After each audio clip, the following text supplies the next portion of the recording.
You are the creator of your own experience, moment by moment, and so is everyone else. And we want to lay one platform. It's an uncomfortable statement for some who haven't thought about it much before.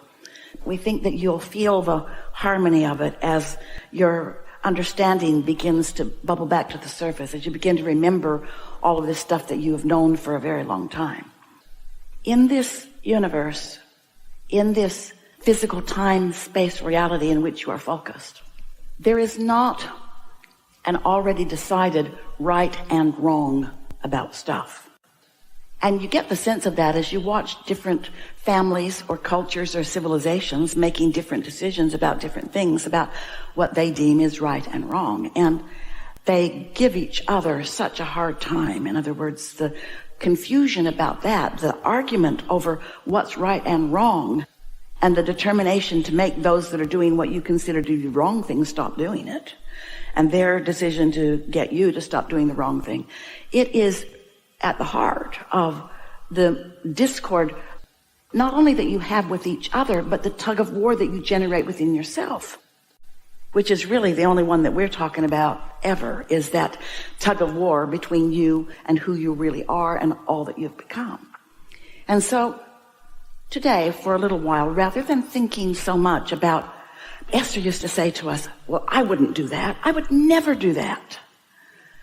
And it took us a while to make Esther understand that that's sort of an irrelevant thing. Just because she would never do that does not mean that she gets to stand in that place of, I'm right about this, because, oh, that place will bite you. When you stand in a place where you are sure that you are right, you do so many irrational things that work against yourself and against the common good, against what you're really reaching for in terms of the harmony that you seek. So rather than trying so hard to keep defining this right and wrong thing, it's like, so you're stopped at the stoplight because it's red and you know that's right. You don't go on a red light unless the exceptions, you're turning right and there's nobody coming, blah, blah, blah. Or unless there's a sign posted that says under no conditions will you turn right, or unless, but you know the rules.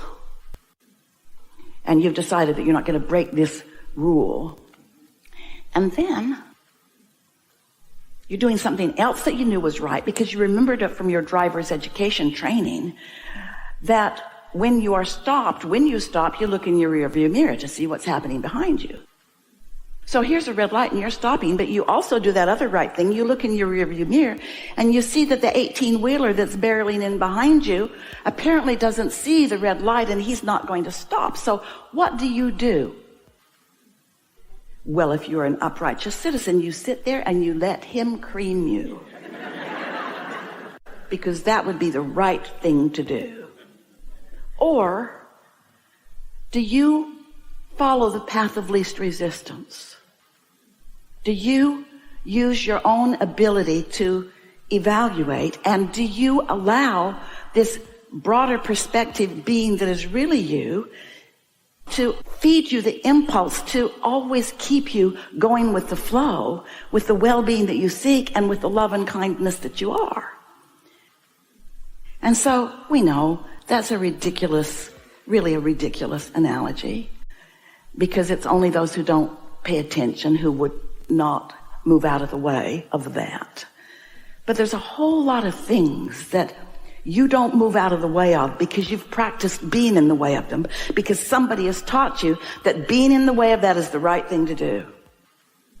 And we say, there is a source energy, infinite intelligence, absolute loving perspective of you at all times, calling you, gathering you as one of the cooperative components to cooperate with the well-being of your own life.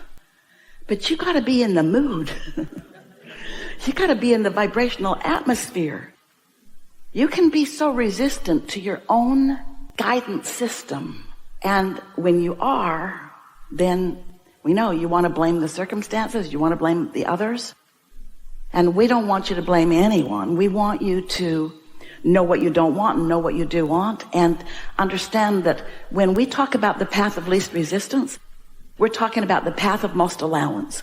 And when we're talking about the path of most allowance, we're talking about the path of you allowing yourself to be the most of what life, all that you have lived, has caused you to be. And we also want to say, in a very powerful way, nothing less than that will do for you. Because there is no regression.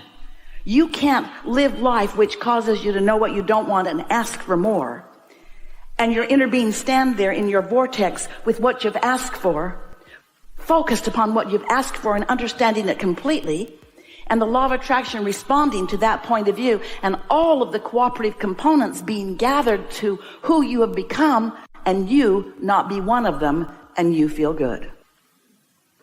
That's the biggest tension that you've got going on. You have become so much that you are not allowing yourself to be.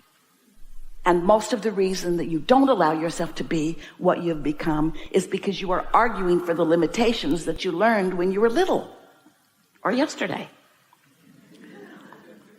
This law of attraction thing, this bag of marbles that you're carrying around, it's complicated in the sense that a lot of things have affected what you put in there. But it's simple in the fact that this bag of marbles has a relationship with this bag of marbles. And the blending of the two is what the bliss of life really is what you came to do. You said, I'll go, I'll live, I'll figure it out, and I'll align with the whole of who I am. And I will be a powerful caller together of things that feel good for anybody that's in the vicinity. But not one of you said, I'll go out there and I'll sniff it out. I'll find out who's doing the wrong stuff, and I'll get after them, and I'll clean this mess up by making them stop doing that stuff that is wrong. And we say, with all of the love that we can get Esther to muster in her voice, how's that working out? Esther's friend, she's a comedian on a cruise ship, pink-haired. Way fun.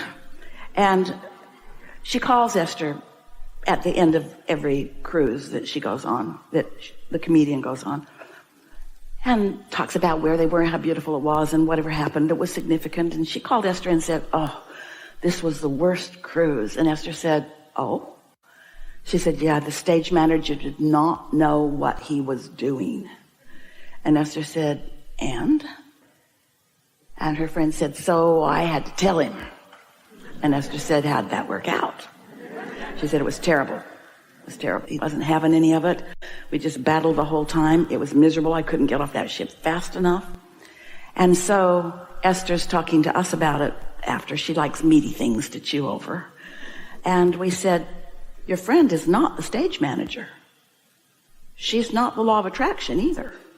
She is a person on the stage doing her thing. But when she tries to do something that is somebody else's to do, especially when she's unhappy with the way the one who is supposed to be doing it isn't doing it or is doing it, then she's all out of whack with who she is. And that's the reason she had a miserable cruise.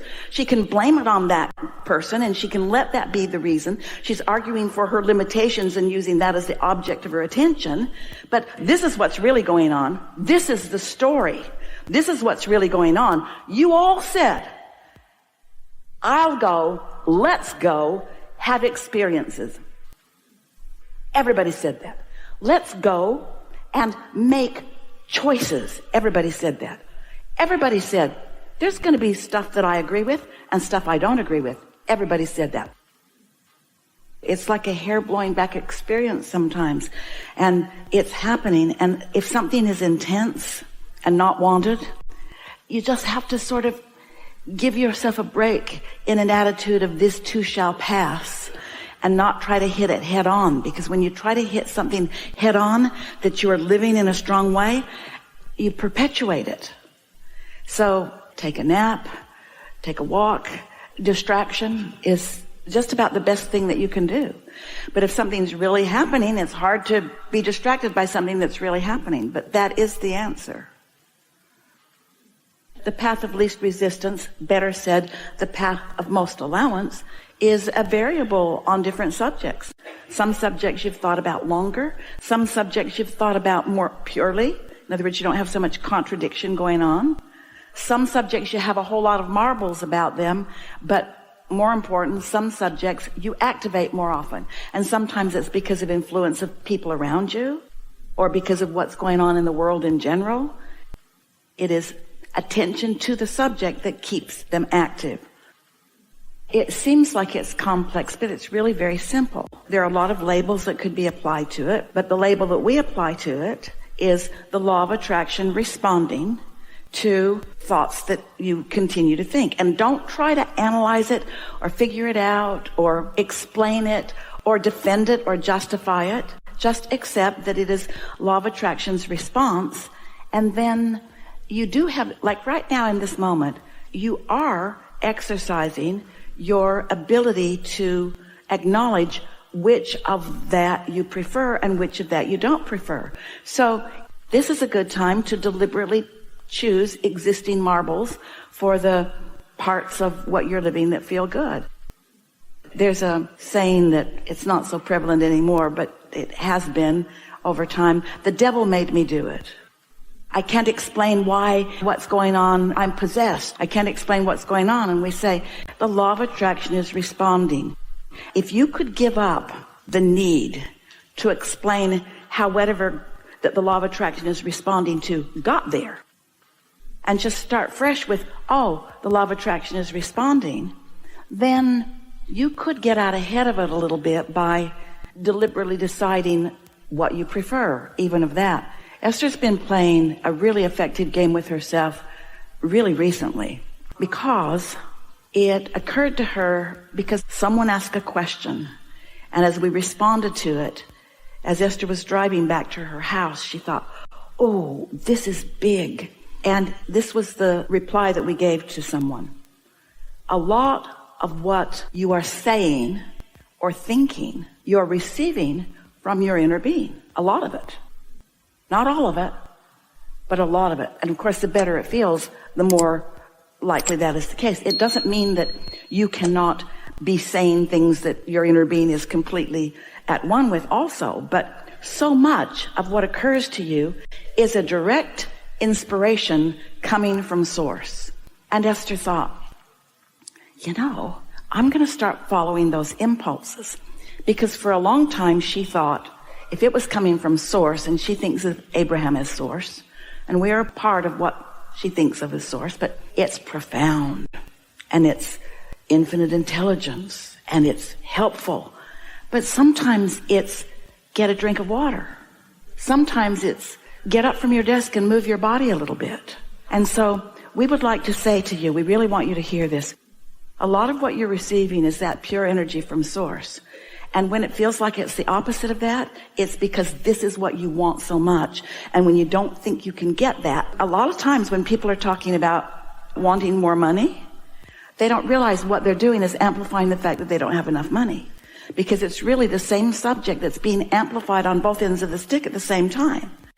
So sometimes I'm like this and sometimes I'm like this. And we say it's all right and it's all part of the same thing.